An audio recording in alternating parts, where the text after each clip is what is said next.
It's week 2 of my 2025 NASCAR Cup Series Power Rankings. We got a new driver at the top, and who's on the upward trend and who's sliding down. Without further ado, let's get into it.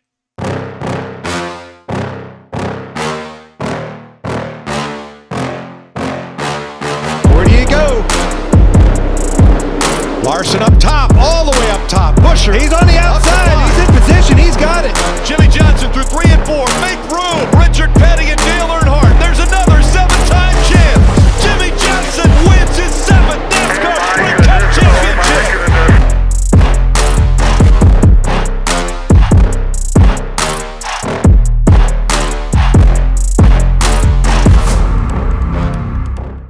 I want to preface how my power rankings are going to go from here on out. Last week, I previewed the entire field.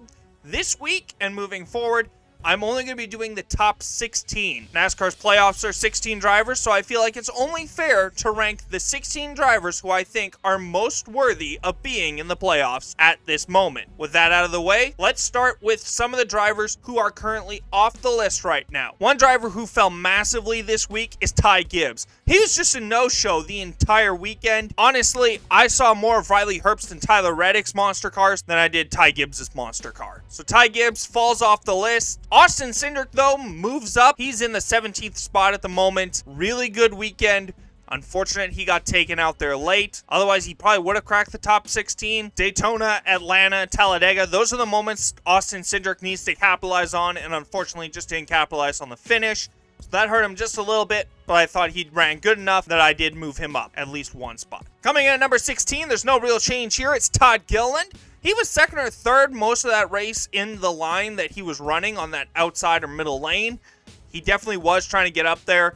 Unfortunate part is whoever was leading those lines usually wasn't that strong. So Todd Gilliland couldn't move up too terribly much, but I figured keeping him at 16 for now was at least fair. I think he has room to continue to move up, especially as we go into Atlanta. Chase Briscoe at 15th. This is post his 100-point penalty he received this week. That, and on top of the fact Toyota really struggled in the 500 outside of qualifying. Briscoe got the pole, but he wasn't really much of a factor in the race, so he slips to 15th. Bubba Wallace moves up. I know I said Toyota really struggled, but Bubba Wallace was probably one of the best Toyotas that entire weekend and was running for the win late in the going, but then his car reverted to being like every other Toyota, and he fell to the back. There also seemed to be some miscommunication on spotting, so that kind of hurt him, but I thought he ran strong enough that he had to move up. I didn't really want to count his dual finish. It's a non-points race. The whole pack isn't really there, but I thought Bubba Wallace ran strong enough in the 500 that even without his dual win, he still should move up. Chris Buescher stays where he is at 13th. Brad Keselowski drops one spot to 12th.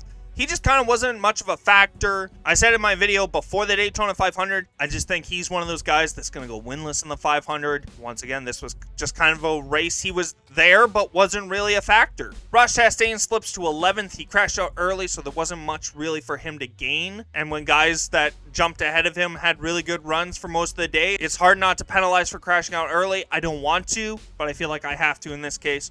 Ross Chastain at 11th. Kyle Busch moves into the top 10.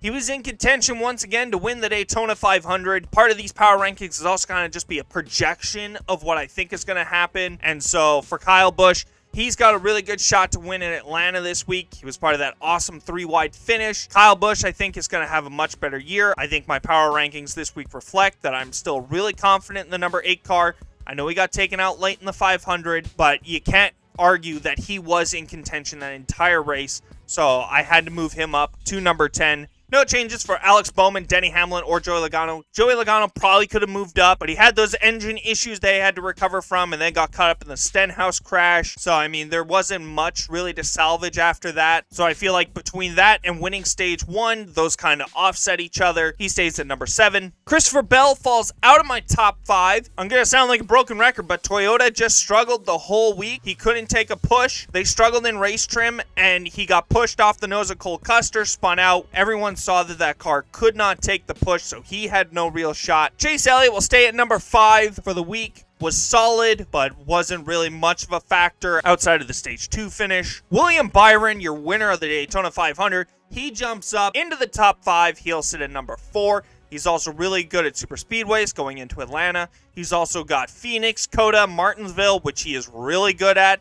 I have a lot of high hopes for William Byron going into the next couple of weeks here. Tyler Reddick stays at number 3. He was able to salvage a second place finish in the 500. Wasn't really much of a factor outside of that, as most of Toyota wasn't, but I feel like getting a second place and salvaging something out of the day is warrant that you don't drop anywhere in the power rankings. Plus, he's still going to be really good moving forward. At the top, though, it's a big change. Kyle Larson drops out of the number 1 spot. He just continues to struggle at super speedways. And with Atlanta on deck, I don't really see that changing anytime soon. So that means Ryan Blaney takes number 1 on my Week 2 power rankings. He controlled the Daytona 500 with Austin Cindric after Joey Logano got bumped out with his engine issues. He won Stage 2, and going through at least the last 4 races dating back to 2024, he's been a factor to win every single race. You got the Homestead race, you got the Martinsville race, the championship race, and now the Daytona 500. Ryan Blaney is clearly the best driver right now in the Cup Series. Kyle Larson isn't that far off from reclaiming it, but I think going into Atlanta, where Ryan Blaney's better than Kyle Larson, he's easily the number 1 driver going into week number 2.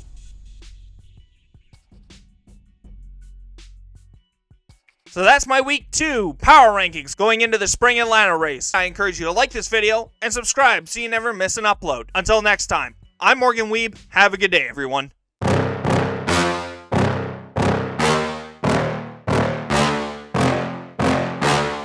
Where do you go?